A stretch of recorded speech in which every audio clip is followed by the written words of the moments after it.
धुरंधर 2 के real villains कौन थे, क्या करते थे और कैसे खत्म हुए। धुरंधर असली कहानी पर बेस्ड नहीं है और मैं आपको बताने वाला हूँ कैसे। 3 जून 2011 ये है पाकिस्तान का आसमान, जिसमें अभी एक अमेरिकन ड्रोन हजारों फीट ऊपर उड़ रहा है और इसकी नजरें एक छोटे से घर में है, जिसमें उसे थर्मल इमेजिंग में कुछ लोग दिख रहे हैं और इन्हीं में से एक है इलियास कश्मीरी। तभी ये ड्रोन 2-2 के सेट में 4 मिसाइल उस घर पर फायर करता है और पूरा घर मिट्टी में बदल जाता है। आगे क्या हुआ वो तो मैं आपको बताऊंगा ही, पर बता दूं कि धुरंधर मूवी में जो कैरेक्टर्स दिखाए गए हैं वो असल में एग्जिस्ट ही नहीं करते और जिस मूवी को रियल इवेंट और कैरेक्टर पर बेस्ड बताकर बेचा जा रहा है, एक्चुअली ऐसा तो कभी हुआ ही नहीं। इस मूवी में दिखाए जा रहे हर विलन की कहानी असल में मूवी से बिल्कुल अलग रही है और उनकी मौत भी मूवी में जैसे दिखाया गया है वैसे कभी हुई ही नहीं। तो आज हम इलियास कश्मीरी और हक्कीनी ब्रदर्स की असली कहानी जानेंगे, जिसे इस मूवी में छिपाया गया, और जानेंगे कि एक्चुअली इसकी रियल कहानी क्या थी और इनका अंत कैसे हुआ।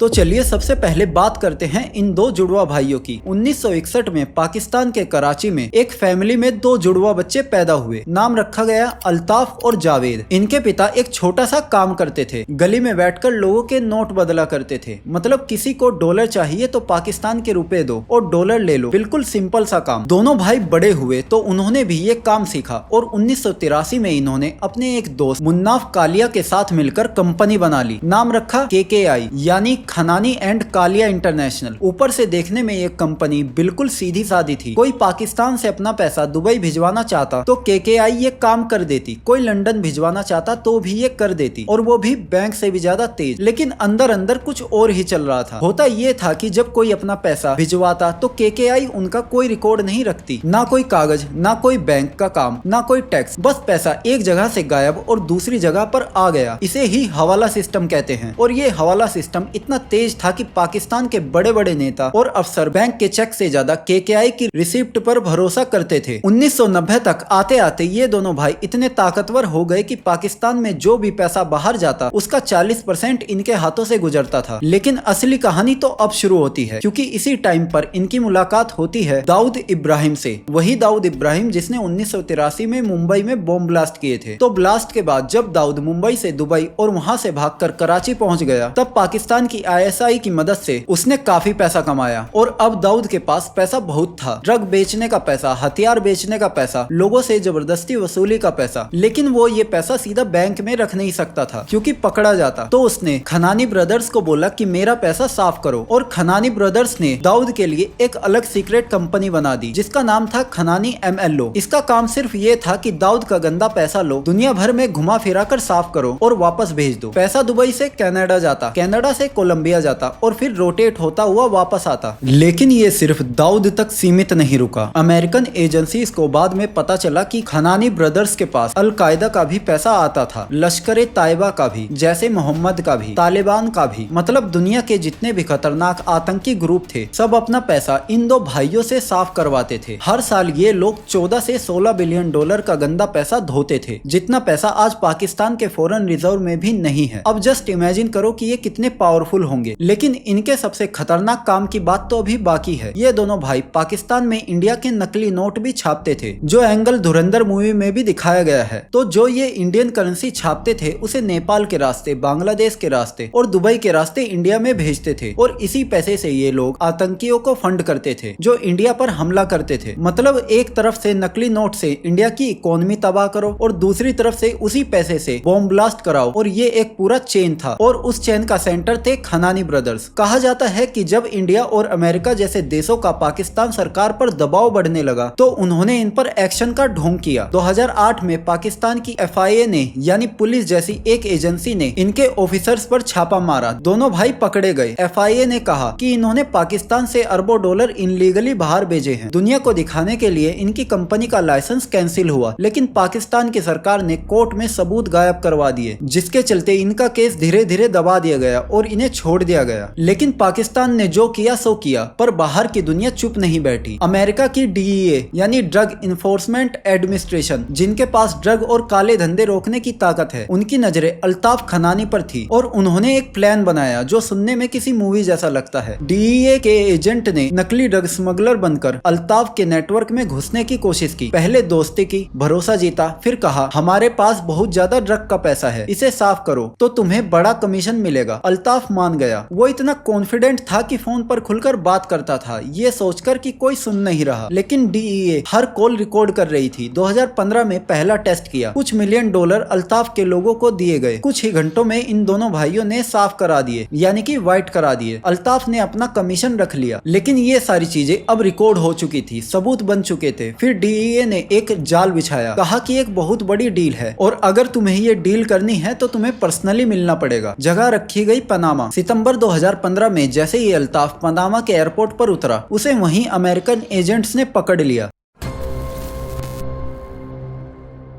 अब यहाँ कहानी में एक ट्विस्ट आता है। अल्ताफ तो जेल में था अमेरिका में, लेकिन उसका जुड़वा भाई जावेद अभी भी पाकिस्तान में था और जावेद पर अब दोनों तरफ से प्रेशर था। एक तरफ अल्ताफ जेल में था, सब कुछ उगल रहा था, हर नाम बता रहा था, हर कनेक्शन खोल रहा था, पाकिस्तान के बड़े बड़े लोगों के नाम सामने आने वाले थे। दूसरी तरफ 8 नवंबर 2016 को इंडिया में एक ऐसी चीज हुई जिसने जावेद की पूरी दुनिया उलट दी। डीमोनेटाइजेशन। इंडिया के प्राइम मिनिस्टर ने रात 8 बजे अनाउंस किया कि 500 और 1000 के नोट अब बंद है, जिससे जावेद का एक रात में पूरा बिजनेस बर्बाद हो गया। दाऊद की कंपनी का सारा पैसा भी उसके जिम्मे था और वो पैसा अब खत्म हो चुका था। दाऊद का नेटवर्क उसे जिंदा नहीं रहने देना चाहता था, क्योंकि अगर जावेद जिंदा रहता तो वो भी अल्ताफ की तरह कभी ना कभी अमेरिकन एजेंसीज के हाथ आता, जिससे दाऊद की सारी पोल खुल सकती थी। और फिर आया 4 दिसंबर 2016। डिमोनेटाइजेशन के ठीक 26 दिन बाद जावेद कराची के मोहम्मद अली सोसाइटी में गया। वहाँ एक आधी बनी बिल्डिंग थी जिसका नाम था साइमा टावर। जावेद सीधा टॉप फ्लोर पर गया। वहाँ के वर्कर्स ने बाद में बताया कि वो बहुत परेशान दिख रहा था, ऐसा लग रहा था जैसे किसी से मिलने आया हो। पर फिर अचानक नीचे से एक जोरदार आवाज आई। लोग भागकर गए तो देखा जावेद का जिस्म नीचे जमीन पर पड़ा है। वो ऊपर से गिरा था, कूदा या धक्का दिया गया था, ये आज तक किसी को क्लियर नहीं है। कुछ लोग कहते हैं कि उसकी मौत के पीछे इंडियन इंटेलिजेंस एजेंसीज का हाथ था, जबकि उसकी मौत कुछ दाऊद से भी जोड़कर देखते हैं। अब आता है दूसरा विलन, और ये धुरंधर मूवी का सबसे मेन विलन की तरह दिखाया गया है, जिसे अर्जुन रामपाल ने परफॉर्म किया है, यानी इलियास कश्मीरी, जिसे CNN ने दुनिया के सबसे ज्यादा खतरनाक इंसानों की लिस्ट में भी शामिल किया हुआ था और इसे ओसामा बिन लादेन के बाद सबसे खतरनाक इंसान भी माना जाता था। इलियास कश्मीरी 1964 में POK के बिम्बेर में पैदा हुआ। पहले पाकिस्तान की आर्मी की सबसे खास यूनिट SSG में काम करता था। 1980 में अफगानिस्तान में जाकर मुजाहिदीन को बम बनाना और माइन लगाना सिखाया था। बाद में 1991 के दौरान पाकिस्तान ने उसे ह्यूजी यानी हरकत उल जिहाद का चीफ कमांडर बना दिया। उसने अपनी एक खास फौज बनाई जिसका नाम था ब्रिगेड 313। इस फौज में आने के लिए आतंकियों में कंपटीशन होता था। फरवरी 2000 में उसने एक ऐसा काम किया जो सुनकर आपका खून खोल जाएगा। उसने 25 आतंकियों को पाकिस्तान की आर्मी की यूनिफॉर्म पहनाकर इंडियन बॉर्डर के अंदर भेजा। रजौरी के एक आर्मी पोस्ट पर उन्होंने हमला किया। हमारे 7 जवान शहीद हुए। सिपाही तलकर का सिर काटकर उठा लिया। वो सिर लेकर पाकिस्तान गया और वो सिर परवेज मुशर्रफ को गिफ्ट में दिया, जिसके बदले में उसे 1 लाख रुपए भी मिले। ये इंसिडेंट दिखाता है कि ये इंसान कितना बड़ा दरिंदा था। कहा जाता है कि एक समय पर पाकिस्तान सरकार से भी इसके रिश्ते काफी खराब हो गए थे और उसने 2003 में परवेज मुशर्रफ को भी मारने की कोशिश की थी, लेकिन वो पकड़ा गया, जिसके बाद उसे 4 साल जेल की सजा हुई। जिसके बाद 2007 में वो जेल से छूटा और बाहर आते ही उसने अपने ही देश पाकिस्तान के खिलाफ जिहाद का ऐलान कर दिया। 2008 में उसने पाकिस्तान में एक आर्मी जनरल को मरवाया। 2009 में लाहौर में ISI के ऑफिस पर हमला करवाया। रावलपिंडी में आर्मी हेडक्वार्टर पर हमला करवाया और सबसे बड़ी बात ये कि नवंबर 2008 में मुंबई पर भी हमला कराने वाला यही था। इस इंसान ने धीरे धीरे पाकिस्तान, अमेरिका और भारत की नाक में दम करके रख दिया, क्योंकि वो लगातार अमेरिका के ठिकानों को भी निशाना बना रहा था। फॉर एग्जाम्पल, उसने अफगानिस्तान में CIA के कैंप चैपमैन पर भी हमला किया, जिसमें अमेरिका के कई एजेंट्स मारे गए, जिसके इसके तुरंत बाद अमेरिका ने इसके ऊपर $5 मिलियन